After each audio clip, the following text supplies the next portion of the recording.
সাবেক স্পিকার শিরীন শারমিন চৌধুরীকে মাত্র কয়েকদিনের মধ্যেই জামিন দিয়ে দেওয়া হলো। অবশ্যই এটি ইতিবাচক দিক হিসেবে আমরা দেখতে চাই, কিন্তু একই সঙ্গে প্রশ্ন ওঠে যে খুব স্বাভাবিকভাবে আমরা যেহেতু ধরে নিচ্ছি সরকারের উপর মহলের নির্দেশেই তাদের ইশারাতেই আদালত জামিন দিয়েছেন শিরীন শারমিন চৌধুরীকে।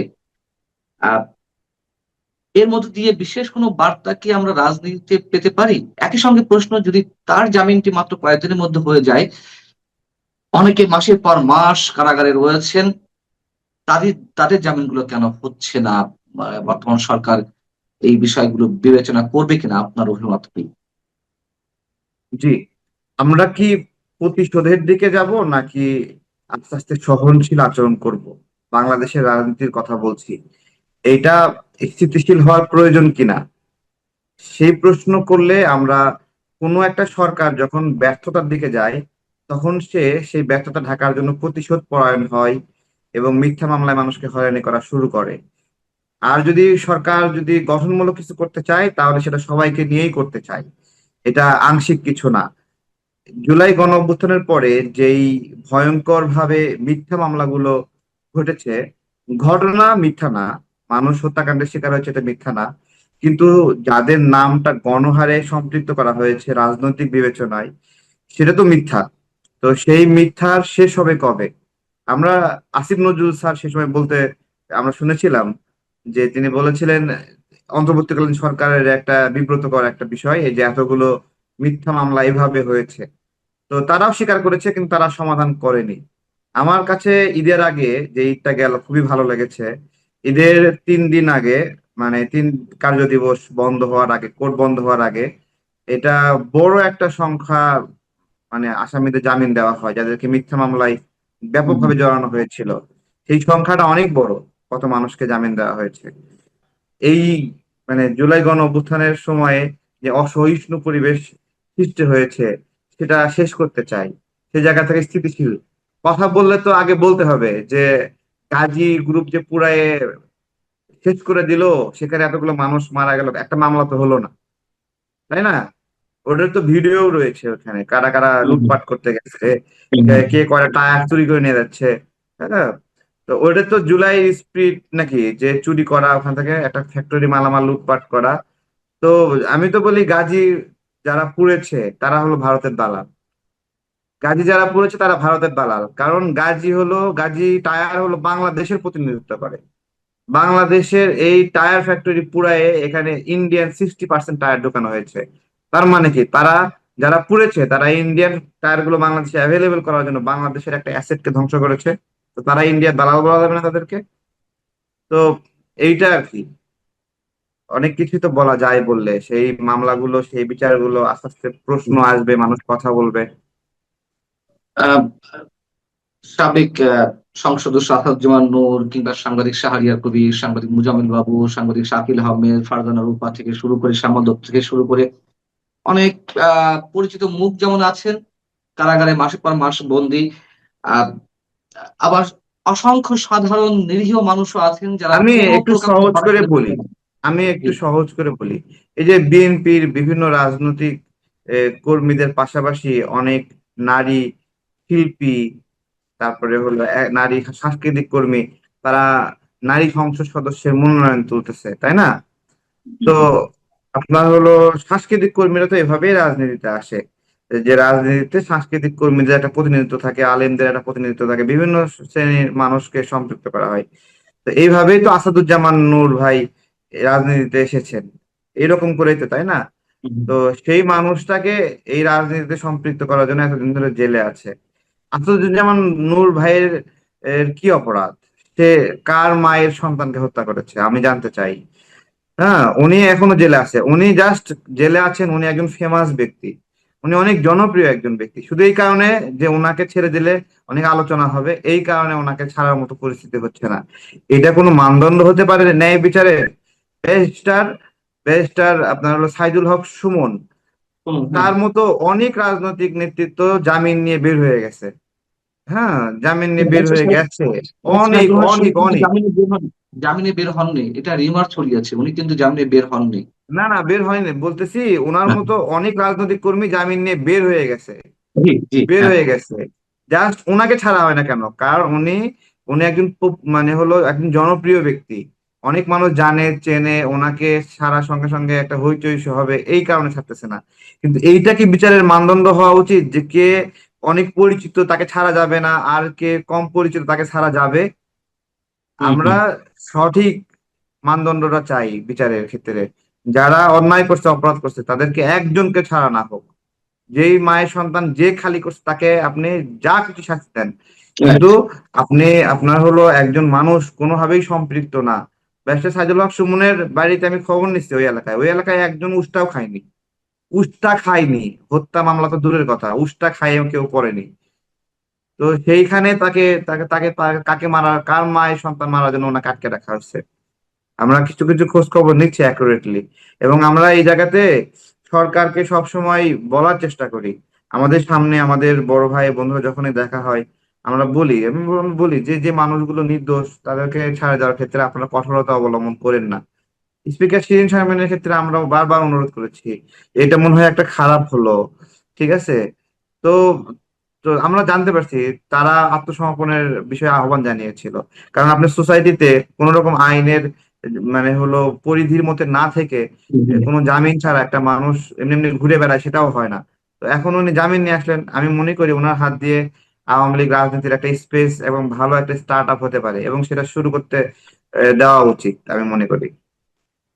অনেকে মনে করছেন যে রিফাইন্ড আওয়ামী লীগ আসতে পারে, আশার গুঞ্জন রয়েছে শিরীন শারমিন চৌধুরীর হাত ধরে বা তার নেতৃত্বে, অথবা তিনি গোছানোর দায়িত্বে থাকবেন, এমন নানান ধরনের গুঞ্জন শোনা যাচ্ছে। আহ, এবং বিএনপি সরকার হয়তো নমনীয় হচ্ছে আওয়ামী লীগের রাজনীতি ওপেন করার দিকে, যদিও সেটি আইনে পরিণত হয়েছে যে অধ্যাদেশে আওয়ামী লীগ রাজনৈতিক কার্যক্রম নিষিদ্ধ হয়েছিল। তারপরেও একটা প্রস্তুতি হয়তো অনেকে দেখছে না। আবার বিপরীত ধরনের কথাবার্তাও আছে যে যদি আওয়ামী লীগের রাজনীতি ওপেন করার মানসিকতা থাকবে, তাহলে এটি আইনে পরিণত করা হলো কেন এই অধ্যাদেশটি।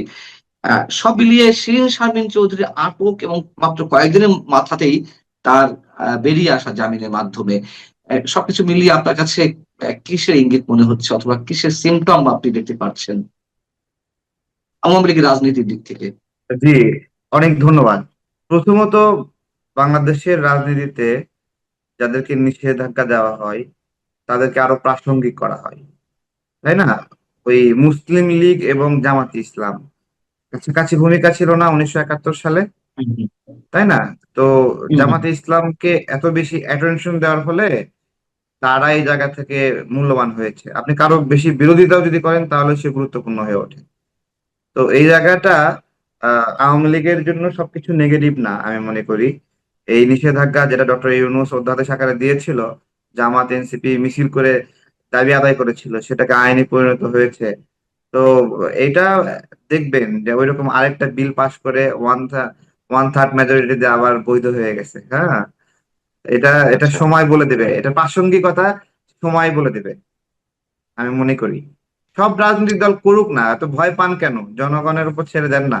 জনগণ কাউকে কে ভালো কে খারাপ বিচার করুক না। হ্যাঁ, আওয়ামী লীগের সময়ে আমরা সরকার বিরোধী রাজনীতি করছি। ফেসবুকে ওই খানকি ব্যবসা, জারজ, এইসব কমেন্ট এত করা ইজি ছিল না। যেভাবে কেজি দরে জামাত শিবির এখন প্রয়োগ করে এগুলো, এগুলো আওয়ামী লীগের সময় বলা ইজি ছিল না। তো অন্তত এই জায়গায় শৃঙ্খলা ছিল, এগুলো বলতে দিত না। এখন তো সওদার মতো নারী কর্মীদেরকে জামাত বানিয়ে মাঠে ছেড়ে দিয়েছে সার্ভিস দেওয়ার জন্য। তারা ভালো সার্ভিস দিচ্ছে, গুজব ছড়ানোর ক্ষেত্রে সার্ভিস দিচ্ছে। আমরা বাংলাদেশের রাজনীতিতে মহিলারা এইভাবে এইভাবে মুখ ঢেকে, হ্যাঁ, নোংরা নোংরা ফেসবুকে পোস্ট করছে, এটা বাংলাদেশের রাজনীতিতে কখনো ছিল না। তারা তো ফেসবুকে আসতোই না, ফেসবুকে প্রোফাইলই খুলতো না, এখন প্রোফাইল খুইলা তাদেরকে সেলিব্রিটি বানায় দিয়ে ভাড়ায় খাটাচ্ছে। আরেকটা বিষয় আপনার দৃষ্টি আকর্ষণ করছে, সেটা হচ্ছে যে ডক্টর ইউনূস সরকারের যেই সময়টি ছিল সেটি জঙ্গি শাসন হিসেবে অনেকে ট্রিট করেন, এবং সেই সময়ে যে মব কালচারের সূচনা হয়েছিল এবং ভয়ঙ্কর আকারে পুরো জাতিকে গ্রাস করার পথে ছিল, সেই মব থেকে আমরা নিশ্চয়ই এখনো পুরোপুরি বেরিয়ে আসতে পারিনি, এবং যার ধারাবাহিকতায় আমরা দেখলাম যে কুষ্টিয়াতে একজন সুফি মতাদর্শের মানুষকে বা সুফি মতবাদের প্রচারক, যেভাবে বলি না কেন, আম, একজন সুফি সাধককে পিটিয়ে হত্যা করা হলো। এরকম আরো বেশ কয়েক জায়গায় এরকম দেখা যাচ্ছে। কেন এমনটি ঘটছে? কেন এখনো এটি নিয়ন্ত্রণ করা যাচ্ছে না? এইটা আমাদের কালচারাল ফাংশন কমে গেছে, সাংস্কৃতিক সাংস্কৃতিক জায়গাটা সংকীর্ণ হয়ে এসেছে, এবং সংস্কৃতির চর্চা যখন কমে যায় তখন পর্ণ আসক্ত হয়। বাহ্যিকভাবে সে দেখায় সে নবী প্রেমী, রাসূল প্রেমী, বাট ভিতরে ভিতরে সে মারাত্মকভাবে অ্যাডিক্টেড পর্নে। যখন আপনার সুস্থ ধারার সিনেমা থাকবে না, তখন উগ্রতা তাড়া দেবে। হুম, হুম। তখন হিন্দি সিনেমা আপনি আকৃষ্ট হবে মানুষ, যখন আপনার হিন্দি, আপনার দেশীয় একটা সিনেমা না থাকবে, তখন হিন্দি গান মানুষ শুনবে। যখন বাংলা গান মানুষ মানুষ পাবে না, তখন হিন্দি গানের প্রতি মানুষ ঝুঁকবে। মানুষ সব সময় তার বিনোদনের একটা আশ্রয় খোঁজে। ঠিক একইভাবে আমাদের যে উগ্রতার যে জায়গাগুলো, এগুলো আমাদের সংস্কৃতির বিকাশ ঠিক মতো হচ্ছে না। আমাদের সাংস্কৃতিক বিকাশ কেন্দ্র নাই। সাংস্কৃতিক বিকাশ কেন্দ্রের পরিবর্তে বিকৃত সাংস্কৃতিক বিকাশ কেন্দ্র হচ্ছে, যে যার মতো করে সাংস্কৃতিক গবেষণা করে বলতেছে এটাই সংস্কৃতি, এটাই আমার ভাষা। এটা অবশ্যই একটা গুরুত্বপূর্ণ দিক। কিন্তু রাজনৈতিক কোনো সংযোগ আছে কিনা বা সাম্প্রদায়িক রাজনৈতিক শক্তি সংযোগ তো রয়েছে আছে, কিনা? রাজনৈতিক। এই মব গুলোর পিছনে অর্থায়ন হয়, এই মব গুলোর পিছনে কারো পদত্যাগ আছে, এই মব গুলোর পিছনে কারো প্রমোশন পাওয়ার আকাঙ্ক্ষা আছে। বিভিন্ন জন বিভিন্ন জায়গা থেকে এই মব গুলো সৃষ্টি করাচ্ছে। এই মব গুলোর মধ্যে গ্রুপ ভিত্তিক গ্রুপ ভিত্তিক ব্যবসায়িক ভিত্তিক লড়াই আছে।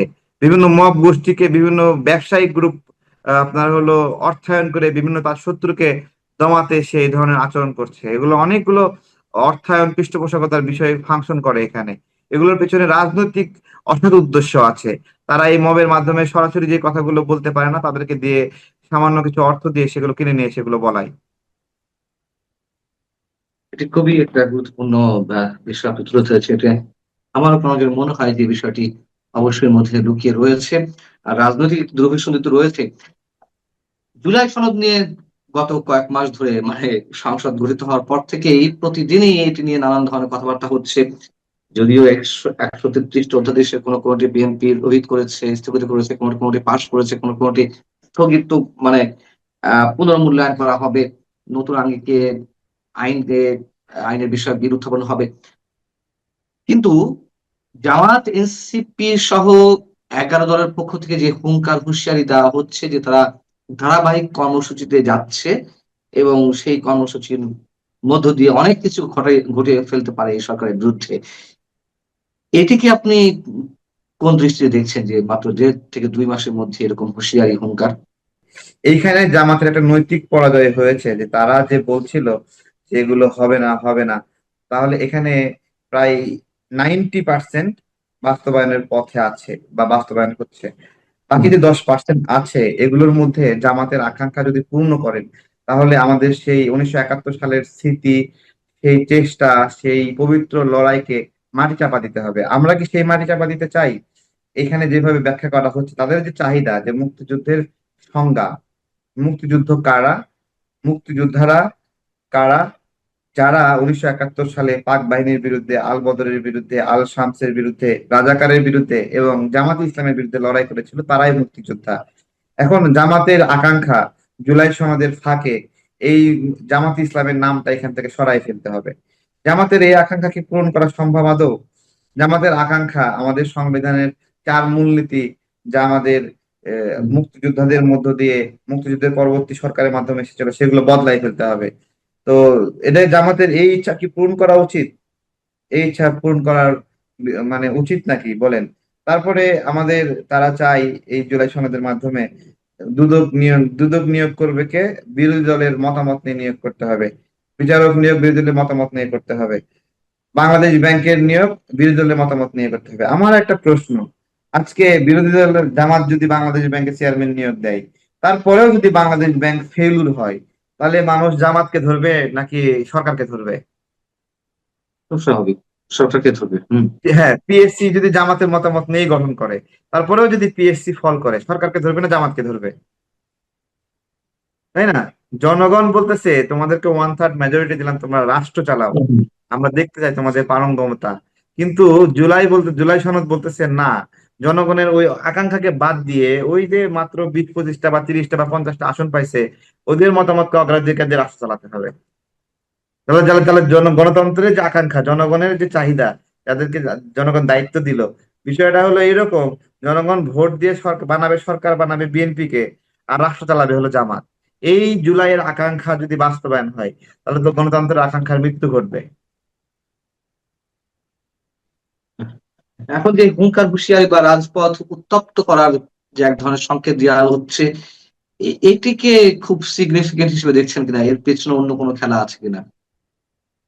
না, এরা জামাত, এনসিপি বা এরা যারা আছে, এদের কাছে কিছু টাকা আছে তো, জুলাইয়ের অজুহাতে লুটপাট করা টাকা আছে।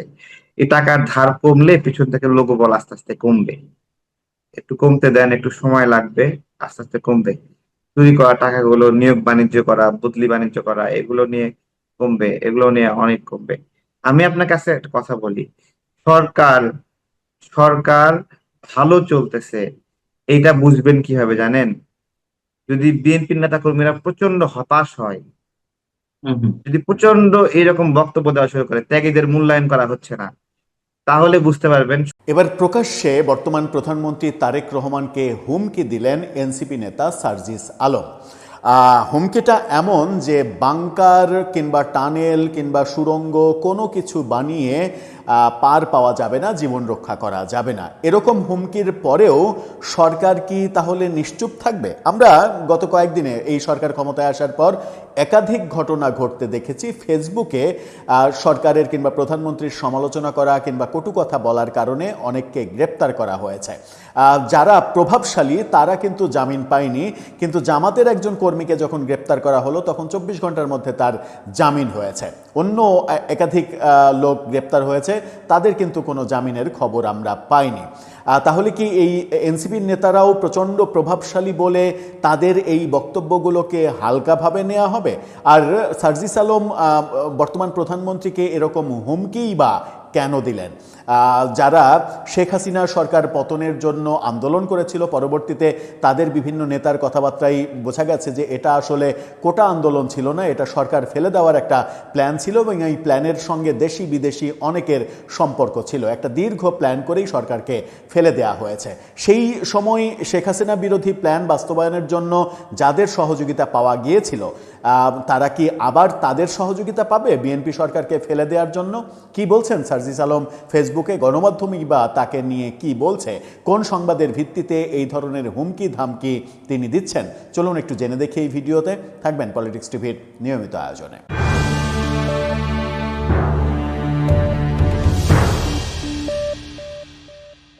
দর্শক, বলছিলাম সার্জিস আলম এবং প্রধানমন্ত্রী দুইজনের বিষয়ে। সার্জিস আলম প্রধানমন্ত্রীকে রীতিমতো হুমকি দিয়েছেন তার ফেসবুক পোস্টে।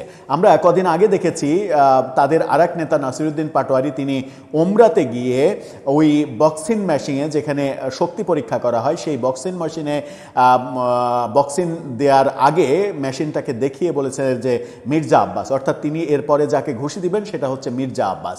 এরকম অধ্যত্বপূর্ণ কর্মকাণ্ড করার পরেও তাদের বিরুদ্ধে কোনো ধরনের কোনো পদক্ষেপ সরকার নেয়নি।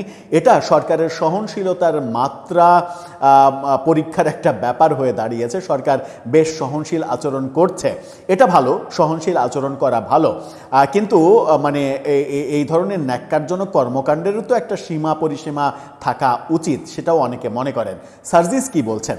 নাগরিক টেলিভিশনের শিরোনামটা দেখে নিন, সেখানে বলা হচ্ছে বাংকার বা টানেল বানিয়ে লাভ হবে না। সার্জিস আলম, জনরায়ের বিপক্ষে গিয়ে কোনো সিদ্ধান্ত নিলে বাংকার বা টানেল নির্মাণ করেও কোনো লাভ হবে না, মন্তব্য করেছেন এই এনসিপি নেতা। ফেসবুকে আজকে পোস্ট দিয়েছেন তিনি। পোস্টে লিখেছেন, জনরায়ের বিপক্ষে গিয়ে সংসদীয় স্বৈরতন্ত্র প্রতিষ্ঠার চেষ্টা করা হলে কিংবা বিতর্কিত আর্থিক কর্মকাণ্ডের আশ্রয় প্রশ্রয় দেওয়া হলে ব্যাংকার বা টানেল নির্মাণ করে কোনো কাজে আসবে না। এই কথা তিনি বলেছেন। তার মানে এটা একটা হুমকি, মানে বাংকার কিংবা টানেল এটা নির্মাণের ব্যাপার কোত্থেকে আসলো। আজকেই একটা একাধিক পত্রিকা যে খবর দিয়েছে সেটা হচ্ছে যে প্রধানমন্ত্রীর জন্য নতুন বাসভবন নির্মাণের যে প্রকল্প, সেই প্রকল্পে থাকবে বাংকার এবং গোপন টানেল, যে টানেল দিয়ে নিরাপদ আশ্রয়ে চলে যাওয়া যাবে, এরকম একটা খবর আমরা গণমাধ্যমে হতে দেখেছি। সেই বাংকার বা টানেলের যে ছবি গণমাধ্যমে প্রকাশিত হয়েছে, সেই মানে ছবিটা গুগল ম্যাপের ছবিটা একটু দেখে নিন। সেই ছবি দিয়ে গণমাধ্যমে নিউজ করা হয়েছে সেটা হচ্ছে যে নিউজের শিরোনামটাও দেখে নিন। বলা হচ্ছে প্রধানমন্ত্রীর নতুন বাসভবনে থাকছে সুড়ঙ্গ ও টানেল, যা বহিঃশত্রুর আক্রমণ থেকে পরিবারকে সুরক্ষা দেবে। এটা একটা পজিটিভ উদ্যোগ। অবশ্যই এরকম একটা সর্বোচ্চ নিরাপত্তা ব্যবস্থা থাকা উচিত, কিন্তু সেটাকেই সার্জিস আলম অনেকটা ব্যঙ্গ করে বলছেন যে এগুলো করে কোনো লাভ হবে না। তার মানে এটা যে একটা প্রচ্ছন্ন হুমকি সেটা খুব সহজেই বোঝা যায়। যে কারণে এই বাংকার কিংবা টানেল নির্মাণ করা হচ্ছে, বলা হচ্ছে বহিঃশত্রুর আক্রমণ থেকে রক্ষা পাওয়ার জন্য, সেটা যদি দেশের অভ্যন্তরের শত্রুর আক্রমণের ব্যাপার হয়ে দাঁড়ায়, যেমনটা আমরা দেখেছি ২৪-এর গণ আন্দোলনের পরে গণভবন আক্রমণ করে লুটপাট, ভাঙচুর, আগুন দেয়া, এই ব্যাপারগুলো যেটা দেখেছি, সাবেক প্রধানমন্ত্রী শেখ হাসিনা গোপনে খুব দ্রুত হেলিকপ্টার দিয়ে তারপরে বিমানে চেপে ভারতে চলে গেছেন, জীবন রক্ষা পেয়েছিলেন। তিনি যদি সেখানে থাকতেন, তার ওই নিরাপত্তার এমন কোনো ব্যবস্থা সেখানে ছিল না যে জনরোষ থেকে তিনি বাঁচতে পারেন। পত্রিকার খবরে বলা হয়েছে আধুনিক বিশ্বের সঙ্গে তাল মিলিয়ে তৈরি করা হচ্ছে প্রধানমন্ত্রীর জন্য নতুন বাসভবন। বাড়ির নকশায় থাকছে বহির্বিশ্বের প্রধানমন্ত্রীদের বাড়ির আধুনিক ডিজাইন। সব সেফটি ও সিকিউরিটি মেনে বাসভবনের মাটির নিচে থাকবে অত্যাধুনিক বাংকার এবং সুড়ঙ্গ বা টানেল, যা বহিঃশত্রুর আক্রমণ থেকে প্রধানমন্ত্রীর পরিবারকে সুরক্ষা দেবে, এমনটাই পরিকল্পনা গণপূর্ত বিভাগের। এই খবরটাকেই তিনি বলছেন যে এটা করে কোনো লাভ হবে না। তার মানে কি বিএনপি সরকার আবারও কোনো এই এনসিপির নেতৃত্বে আবারও কোনো গণ আন্দোলনের মুখে পড়ছে? এনসিপির বিভিন্ন নেতা বিভিন্ন হুমকি দিচ্ছে, গণভোটের যে রায় সেটা বাস্তবায়ন করা হলো না, সাংবিধানিক পরিষদ সেটা বাস্তবায়ন করা হলো না। এগুলো যখন সরকার মেনে নিল না, এরপর থেকে আন্দোলনের তীব্র হুঙ্কার দেয়া হচ্ছে। এরই মাঝে একদিন আমরা দেখেছি বাইতুল মোকাররমের দক্ষিণ গেটে একটা সমাবেশ করা হয়েছে। তারপরে আমরা দেখলাম ঢাকা বিশ্ববিদ্যালয়ের ৩ জন ছাত্র, ঢাকা বিশ্ববিদ্যালয়ের একজন, প্রাইভেটের একজন, ৩ জন রাজু ভাস্কর্যে বেশ অনেকক্ষণ অনশন করলেন। সেখানে গিয়ে বিরোধী দলের বিভিন্ন নেতা গিয়ে নানা ধরনের বক্তব্য দিলেন। তারপরে শুনলাম যে সেখানে একটা অনশন মঞ্চ তৈরি করা হবে, আমরণ অনশন করা হবে, এবং নাহিদ ইসলাম সহ সবাই বলছেন যে এমন আন্দোলন শুরু হবে সরকার এখান থেকে বাঁচতে পারবে না। জামাতের আমির বলছেন যে আন্দোলন শুরু হয়ে গেছে, এখান থেকে আর আমাদের ঘরে ফেরার, বিজয়ী হওয়ার আগে আর ঘরে ফেরার কোনো পরিকল্পনা নেই। সরকারের বয়স যখন ২ মাসও হয়নি, সেরকম একটা সময়ে এই রকমের যে বক্তব্যগুলো আসছে, এটা বিএনপির জন্য বেশ বিপজ্জনক এবং বিব্রতকর।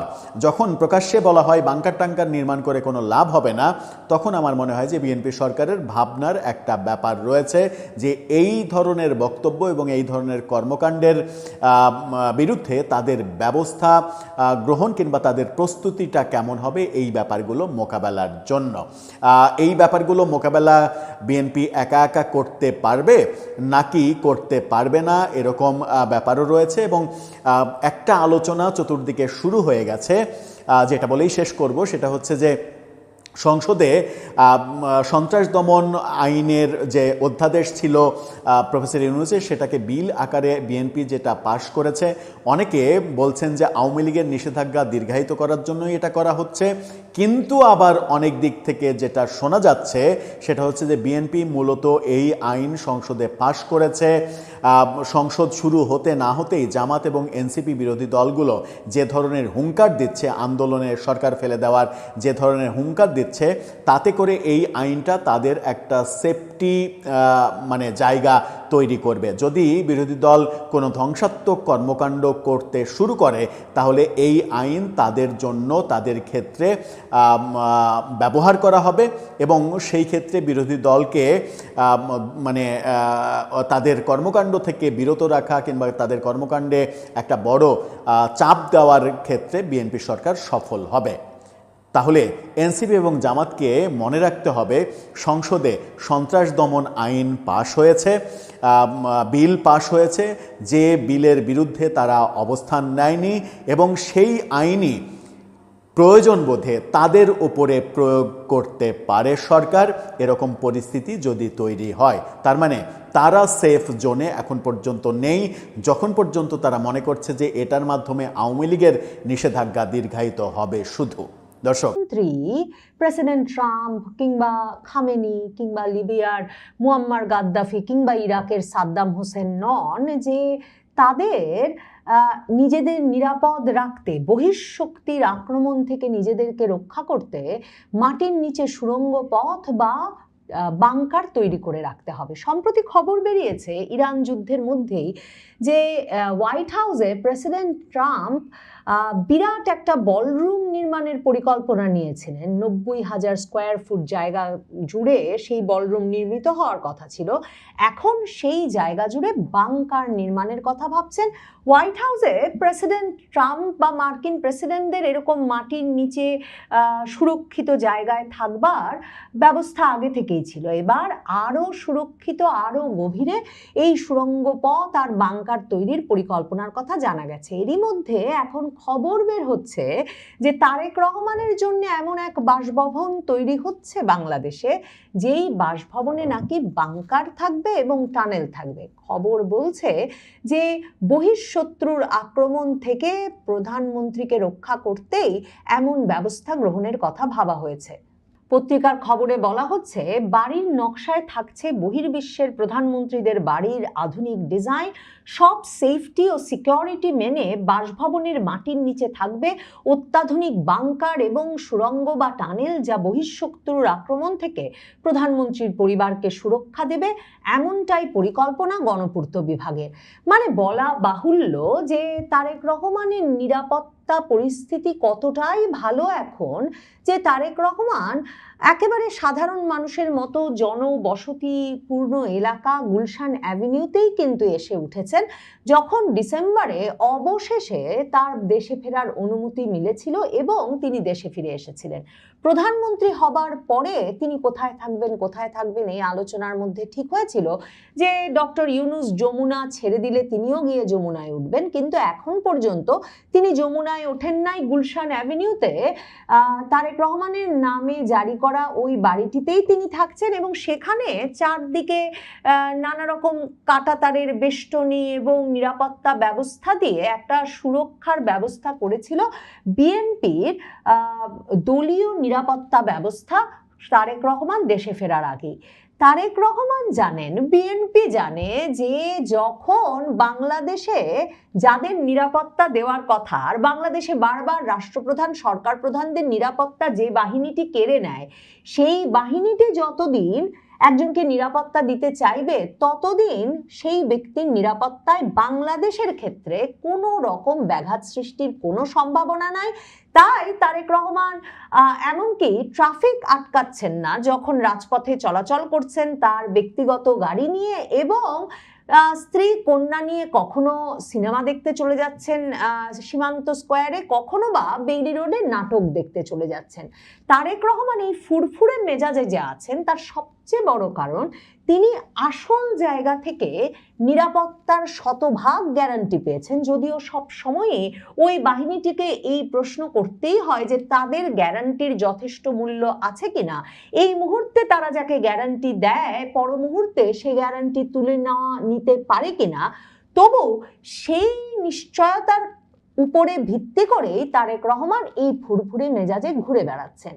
তারেক রহমান জানেন বাংলাদেশের কোনো প্রধানমন্ত্রী প্রেসিডেন্টকে এখন পর্যন্ত বহিঃশত্রুর আক্রমণে বা হুমকির মুখে মৃত্যুবরণ করতে হয় নাই, ক্ষমতাও ছাড়তে হয় নাই। বাংলাদেশে বারবার সে ঘটনা ঘটেছে যখন বাংলাদেশের সেনাবাহিনী, সশস্ত্র বাহিনী কোন সরকারের ওপর থেকে তাদের আস্থা উঠিয়ে নিয়েছে কিংবা সামরিক অভ্যুত্থান ঘটিয়েছে, কু করেছে, কিংবা সর্বশেষ 2024-এর 5ই আগস্ট যে অভূতপূর্ব ঘটনা ঘটেছে যে সেনাপ্রধান ওয়াকারুজ্জামান ক্রমাগতভাবে সরকার প্রধানমন্ত্রী শেখ হাসিনাকে গিয়ে বলেছেন আমার উপর ভরসা রাখুন, আমি দেখছি, ঢাকা সুরক্ষিত রাখছি, আর তিনি নির্দেশনা দিয়ে ঢাকায় ঢোকার প্রবেশ মুখ খুলে দিয়ে হাজারে হাজারে লাখে লাখে জনতাকে ঢাকার বিভিন্ন প্রবেশ মুখ দিয়ে গণভবন অভিমুখে ঢোকার ব্যবস্থা করে দিয়েছেন, যাতে গণভবন দখলে নিয়ে প্রধানমন্ত্রীর জীবন সংহার করতে পারে বিক্ষুব্ধ ছাত্র জনতা। এহেন পরিস্থিতিতে বাংকার কিংবা টানেল কোনো প্রধানমন্ত্রীকে রক্ষা করতে পারবে কিনা সেই প্রশ্নটা সম্ভবত গুরুত্বের সঙ্গে বাংলাদেশের সরকারের এবং বাংলাদেশে যারা প্রধানমন্ত্রীর নিরাপত্তা বিধানের কথা ভাবছেন তাদের করা উচিত। এই যে ওয়াকারুজ্জামানের সর্বশেষ যে ভূমিকা এবং এখনো তিনি যে ভূমিকায় আছেন সেসব বিবেচনা করলে বরং অন্য প্রশ্ন জাগে। এই যে বাংকার তৈরি হচ্ছে, বারবার শেখ হাসিনা গত কয়েক মাস বা 18 মাস জুড়ে বিভিন্ন সময় তার দলীয় নেতাকর্মীদের সঙ্গে যে সামাজিক যোগাযোগ মাধ্যমে বক্তব্য রেখেছেন, তিনি বারবারই বলেছেন যে আরো রক্তপাত ঘটাতে চান নাই, সেজন্যই এক পর্যায়ে তিনি গণভবন ত্যাগের সিদ্ধান্ত নিয়েছিলেন। এবং বিভিন্ন সূত্র থেকে এখন এই বয়ানটি মোটামুটি পরিষ্কার যে শেখ হাসিনার ব্যক্তিগত নিরাপত্তার জন্য যারা নিয়োজিত ছিল, মানে প্রধানমন্ত্রীর নিরাপত্তা বিধানের দায়িত্ব যে বাহিনীদের হাতে, এসএসএফ, স্পেশাল সিকিউরিটি ফোর্স এবং প্রেসিডেন্টস গার্ড রেজিমেন্ট, তাদের প্রত্যক্ষ উদ্যোগে শেখ হাসিনার ভারত যাওয়ার ব্যবস্থা হয় এবং শেখ হাসিনাকে এক রকমের সেনা প্রধানের অজান্তেই হেলিকপ্টারে উঠিয়ে ভারতে রওনা করানোর ব্যবস্থা হয়। কারণ তখন সেনাপ্রধান ব্যস্ত সেনা সদরে বসে বিভিন্ন রাজনৈতিক দলের নেতৃবৃন্দের সঙ্গে মিলে একটা নতুন সরকার গঠনে, এবং তিনি ব্যস্ত এই নির্দেশনা দিতে যে যাতে ঢাকা অভিমুখে ঢাকার বিভিন্ন প্রান্ত থেকে ছাত্র জনতা ঢুকে গণভবন অভিমুখে ছুটে যেতে পারে। প্রশ্ন জাগে, এই যে প্রধানমন্ত্রীর বাড়িতে বাংকার সৃষ্টির চেষ্টা, সেটা কি পরবর্তী গণ অভ্যুত্থানকে আরো বেশি রক্তক্ষয়ী করে তুলবে কিনা? এবং যখন সেনাবাহিনী সবসময় বাংলাদেশে এসব ঘটনায় একেবারে কেন্দ্রে অবস্থান করে, তখন পরিস্থিতিটা এমন হবে কিনা যে প্রধানমন্ত্রীকে সেই বাংকারে লুকিয়ে, প্রধানমন্ত্রী এবং প্রধানমন্ত্রীর পরিবারকে সেই বাংকারে এক রকমের জিম্মি করে সেনাবাহিনীর দুটো পক্ষ, সেনা নেতৃত্বের দুটো পক্ষ সবচেয়ে ভারী অস্ত্র শস্ত্রে সজ্জিত হয়ে, অত্যাধুনিক অস্ত্র শস্ত্রে সজ্জিত হয়ে এক রকমের যুদ্ধে লিপ্ত হবেন ক্ষমতার নিয়ন্ত্রণ নিতে, এবং তাতে হাজার হাজার সাধারণ জনতার প্রাণ যাবে।